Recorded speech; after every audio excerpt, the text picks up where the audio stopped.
Smoke climbed into the crisp springtime air, and the sound of crackling flames, shouting men, and water spraying at the beautiful liner caught in the blaze filled the air. The flames licked at her cold, war-painted sides, turning the navy gray a charcoal black, and as the smoke twirled up into the cosmos, the responsible party escaped. The men fighting the blaze looked at each other knowing there was only one option to salvage this situation that was quickly spiraling out of control. Sink the Bremen.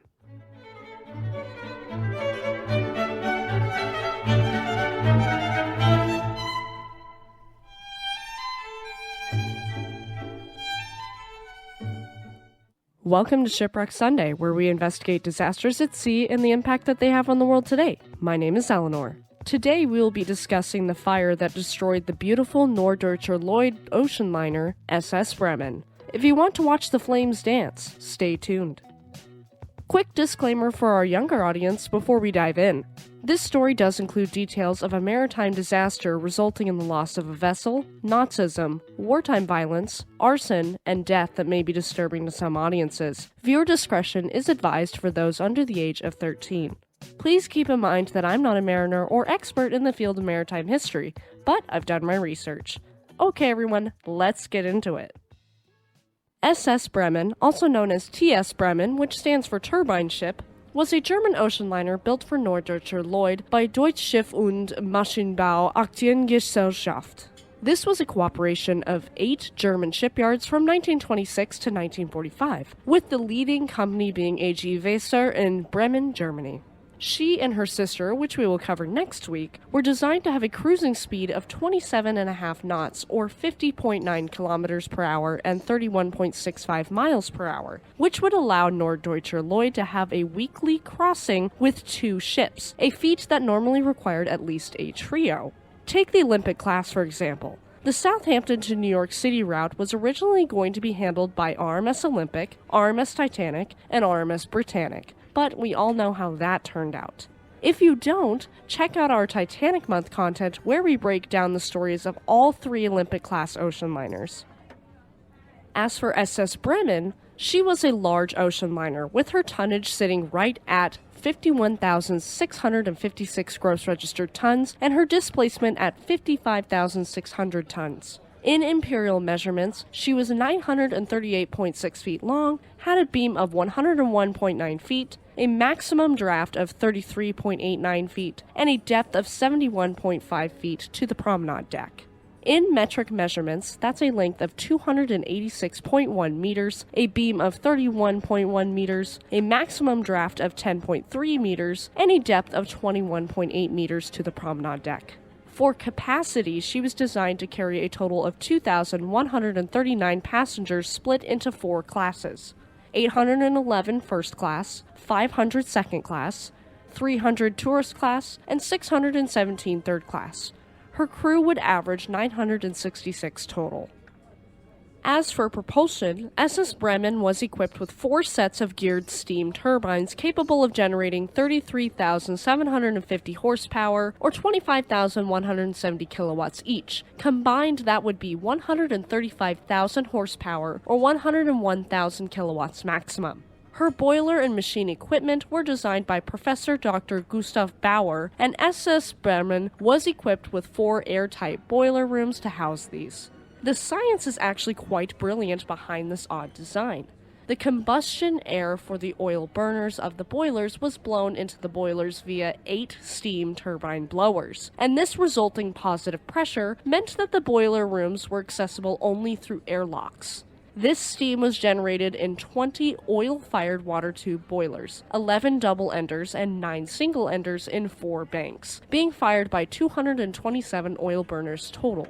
The feed water would be preheated to 266 degrees Fahrenheit or 130 degrees Celsius, and her fuel consumption was 800 tons a day, fed from oil bunkers capable of holding 7,552 tons of oil.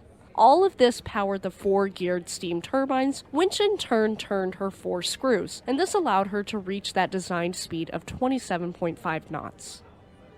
SS Bremen and her sister SS Europa both had a very unique feature. They had a catapult on their upper deck between the two funnels with a small seaplane, and this allowed for faster mail service. The airplane was launched from the ship several hours before arriving at her destination to drop off mail, landing at the seaplane base in Blexen. SS Bremen was laid down on June 18, 1927, being launched on August 16, 1928, and completed on July 5th of the following year in 1929.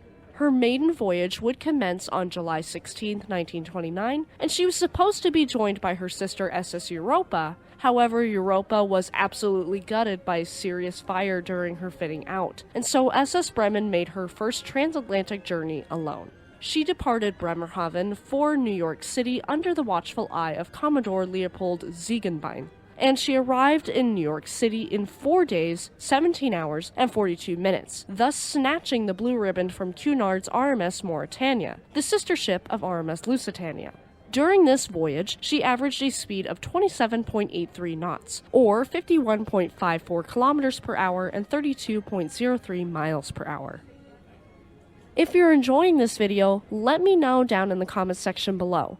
Don't forget to give this video a like and subscribe to our channel for more stories like this. If you're on an audio-only format like Spotify, Samsung Podcasts, Amazon Music, or another podcast service, make sure to subscribe for more episodes and leave us a 5-star review since it helps us reach more listeners like you. Okay, back to SS Bremen. This voyage had another amazing feat. It was the first time mail was carried by a ship-launched plane for delivery before the ship's intended arrival.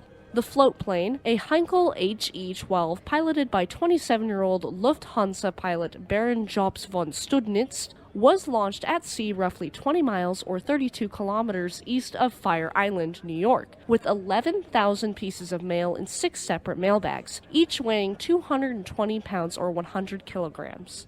This mail was successfully delivered to New York several hours before SS Bremen docked at the northern German Lloyd Pier at the end of 58th Street in Brooklyn. On her return, SS Bremen took the eastbound Blue Ribbon, arriving in Germany in just 4 days, 14 hours, and 30 minutes after she left New York City, averaging 27.91 knots or 51.69 kilometers per hour and 32.12 miles per hour. This was the first time an ocean liner had broken 2 speed records on her first 2 passages. Talk about efficiency. During this return voyage, her mail plane was launched in the English Channel near Cherbourg, France, this time carrying 18,000 letters to Bremerhaven. The mail was successfully delivered several hours before SS Bremen arrived, and though SS Bremen was mighty fast and successful, she'd lose the blue ribbon to her sister SS Europa in 1930 for the westbound crossing, and the eastbound crossing to Italian ocean liner SS Rex in 1932. She was involved in World War II, but we haven't gotten there just yet. Nazism began to gain power in Germany, and as this was happening, SS Bremen and her pier in New York were often the site of anti-Nazi demonstrations. For example, on July 26, 1935, a group of anti-Nazi demonstrators stormed SS Bremen just before she departed New York and tore the Nazi flag from the jackstaff, throwing it into the Hudson River. Normally, tossing a country's flag into the river would violate several federal laws in the United States, but at the time, there was a dual flag law, meaning both the black, white, red horizontal tricolor, which was previously the flag of the German Empire, and the swastika flag were both national flags of Germany. Only the ship's swastika flag had been torn out and chucked into the Hudson, so U.S. authorities deemed no symbol of Germany had been harmed. Sadly, the Nazis got smart, and on September 15, 1935, the dual flag law was changed, removing the status of the black, white, red flag of Imperial Germany, lest it be used by reactionaries. Upon coming to power, the Nazis had used it as a co-national flag to replace the black, red, gold flag of the Weimar Republic, and now they'd changed everything to the swastika flag. Fast forward 4 years to 1939, the year that World War II would begin, and on February 11th of that year, SS Bremen began her South America cruise. This made her the first ship of her size to traverse the Panama Canal. On August 22nd, just 9 days before the war was declared against Nazi Germany and World War II would begin, SS Bremen began her last voyage to New York City. She'd worked the Atlantic Ocean for 10 years, and in that time she'd completed almost 190 transatlantic voyages. 4 days later, on August 26, 1939, Germany was anticipating the invasion of Poland, and so the Kriegsmarine, or Nazi Germany's navy, ordered all German merchant ships to head to German ports immediately, and this meant SS Bremen as well. SS Bremen was on a westbound crossing heading for New York City, being only 2 days from her destination when she received her orders. Despite this, Bremen's captain continued to New York City to disembark her 1,770 passengers. She left New York City with just her crew on August 30th, 1939. On September 1st, the day World War II began, she was ordered to head to the Russian port of Murmansk. While she sailed, her crew painted the ship navy gray for camouflage, and she used bad weather and high speed to avoid any Royal Navy cruisers, which were now on the hunt for German vessels. She arrived safely in Murmansk on September 6, 1939, and she stayed until December. With the outbreak of the Winter War between Finland and the Soviet Union, SS Bremen made a mad dash for Bremerhaven on December 10th, arriving on the 13th. She was sighted and challenged on her way to Bremerhaven by the S-class submarine HMS Salmon, and while challenging SS Bremen, an escorting Dornier DO-18 seaplane forced Salmon to dive for safety. After the dive, Salmon's master, Lieutenant Commander E.O. Bickford, decided not to torpedo SS Bremen, believing that she was not a legal target, and this quick-witted decision likely delayed the start of unrestricted submarine warfare. If you want to hear about a ship that was sunk unfairly during wartime, check out our videos on MV Wilhelm Gustloff and MV Goya, 2 German vessels that were sunk while carrying refugees.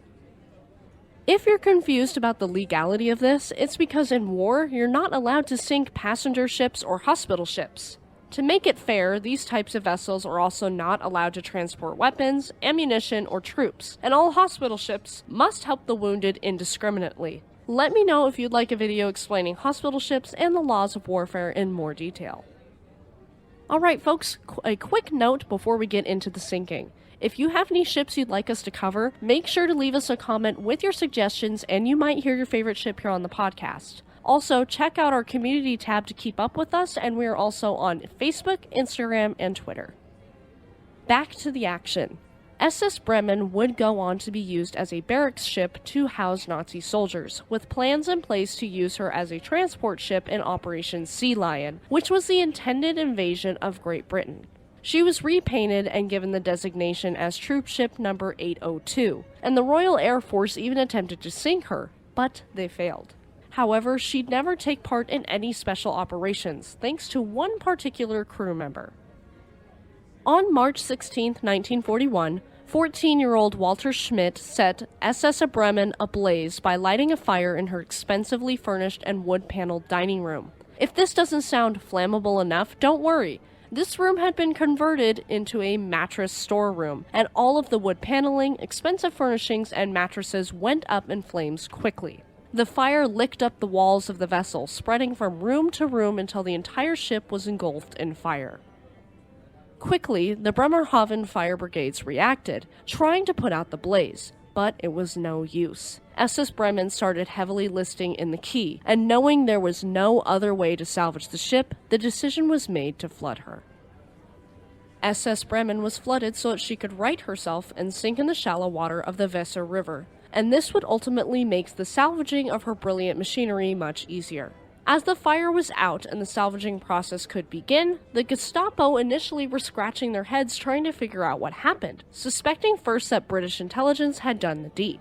However, following a lengthy investigation, it was found that the 14-year-old deckhand Walter Schmidt was to blame. He eventually confessed to the arson, having set SS Bremen ablaze in revenge for a clip on the ear given to him by a supervisor earlier. The Nazis were not forgiving of the young man, and they swiftly executed him for the arson. If you want to hear about another ship that caught fire, check out our episode on SS Normandy. As for what was left of SS Bremen, the once proud blue ribbon winner, she was left a charred hulk looking over the remains of Bremerhaven, a city frequented by the Royal Air Force and U.S. 8th Air Force bombers. In 1946, the shell of a ship was towed to a sandbar 3 miles or 4.83 kilometers upriver, and she remained there like a beached whale until she was gradually dismantled and scrapped between 1952 and 1956. As for her legacy, SS Bremen was immortalized in a 2004 stamp issued that featured her before the Manhattan skyline. And a year before that, in 2003, Radio Bremen produced a 1-hour radio feature, Königin der Meer, die Geschichte des Schnelldampfers Bremen. In English, this translates to Queen of the Seas, the story of the rapid steamer Bremen. And this was created by Detlef Michelers and other former sailors of SS Bremen. In current times, there is a 1:100 scale model of SS Bremen in the stairwell in the Übersee Museum Bremen, and in the shipping exhibit there is a model of her smaller, earlier namesake in the same scale. Between 1949 and 1962, a 39-foot or 12-meter model of SS Bremen, called Bremen IV Jr., was built by enthusiasts Günter Buss and Günter Boss. The model weighs 10 tons, and it is operated by a 2-person crew inside, and it toured the world. It actually achieved a Guinness World Record for the world's largest seaworthy model ship, and currently it resides at Technik Museum Speyer. This episode couldn't be possible without our lovely patrons. Thank you all so much. If you'd like to support the channel and future episodes, go to patreon.com/shipwrecksunday to join. SS Bremen was a gorgeous, innovative ocean liner that served thousands of passengers for 10 years on the Atlantic Ocean before her legacy was marred by the work of Nazi Germany. In a way, she was saved from becoming a monstrosity by Arson, but in the same breath, she went out with a whimper and thus marked a sad end to such an incredible ship with an incredible history. If you're interested in another ship that served the Atlantic for an extended period of time, check out our episode on RMS Olympic. And that's a wrap on SS Bremen. Thank you for tuning in to Shipwreck Sunday. Stay tuned next week for part 2 of our 2-part series on SS Bremen and SS Europa, ending with SS Europa, a blue ribbon bearer who miraculously survived World War II. Have a great week, and we'll see you next time.